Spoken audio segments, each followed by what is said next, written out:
Bismillahirrahmanirrahim. Assalamu alaikum.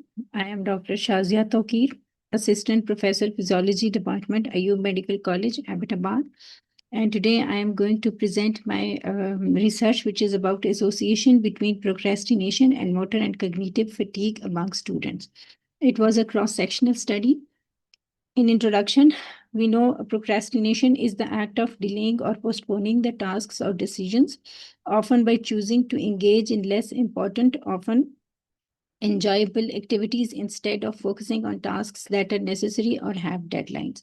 So, procrastination, we can say, is a cyclical process in which a person deliberately makes excuses to procrastinate, and then he feels guilty when he cannot achieve his goals in time and leads to panic attacks and makes more excuses. So in this way, one positive vicious circle is started that leads to more and more procrastination and more failure to achieve the tasks.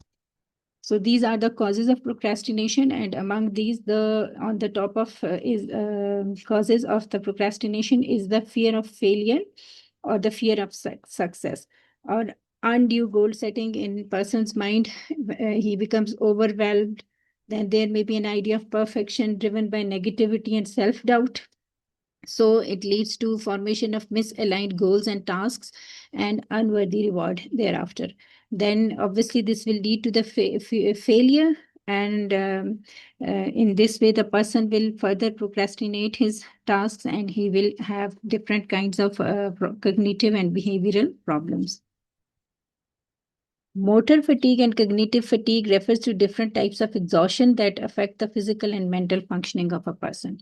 Motor fatigue is gradually decline in ability of muscles to generate force or perform the repeated physical tasks, whereas cognitive fatigue refers to the mental exhaustions that arise from the prolonged periods of demanding cognitive tasks such as concentration, problem solving, or learning. Procrastination leads to cognitive fatigue by increasing mental stress and depleting focus, making tasks harder to complete efficiently. So this is a kind of behavioral irregularity that a person cannot make or focus upon his tasks. It is also a factor leading to motor fatigue, as delayed physical tasks performed under stress lead to reduced coordination and energy. Over the time, this cycle impairs overall performance or well-being of a person.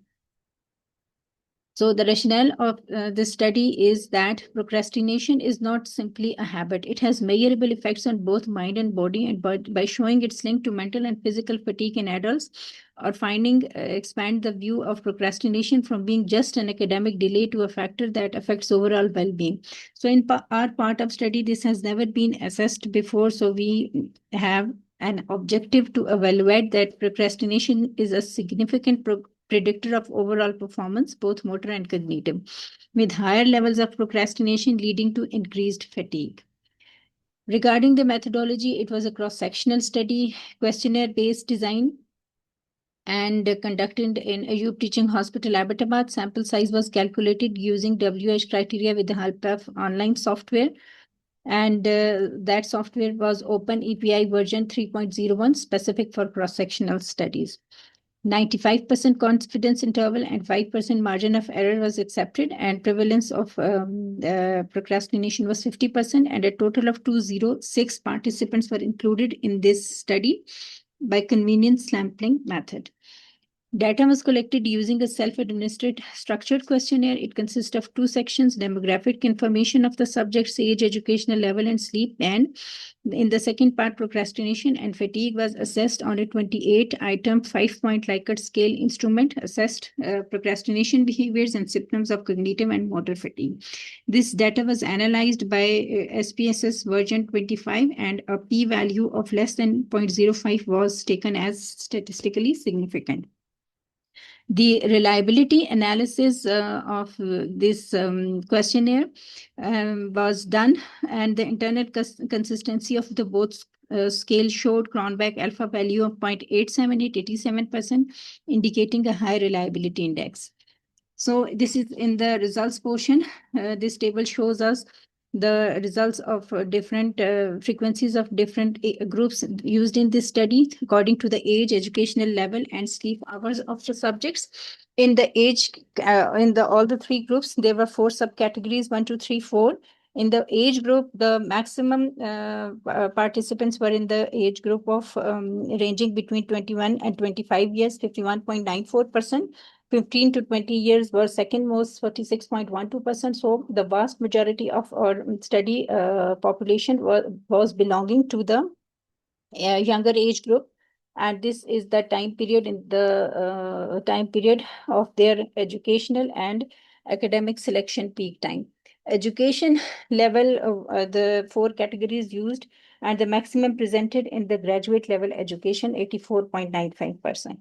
Whereas in the sleep group, the all the participants have adequate hours of sleep, that is 5 to 8%, 5 to 8 hours in 73.30%, and more than 8 hours was 20.87. So the bedtime procrastination was not a factor that was associated with general procrastination, and all the participants have adequate hours of sleep. In this graph, the descriptive statistics for both procrastination and fatigue variables are shown, and their mean and ranges, means, and standard deviations are shown. For procrastination, item 1 to 15 of the questionnaire, the mean ranges from 2.87 to 3.75, with standard deviation between 1.0 and 1.3.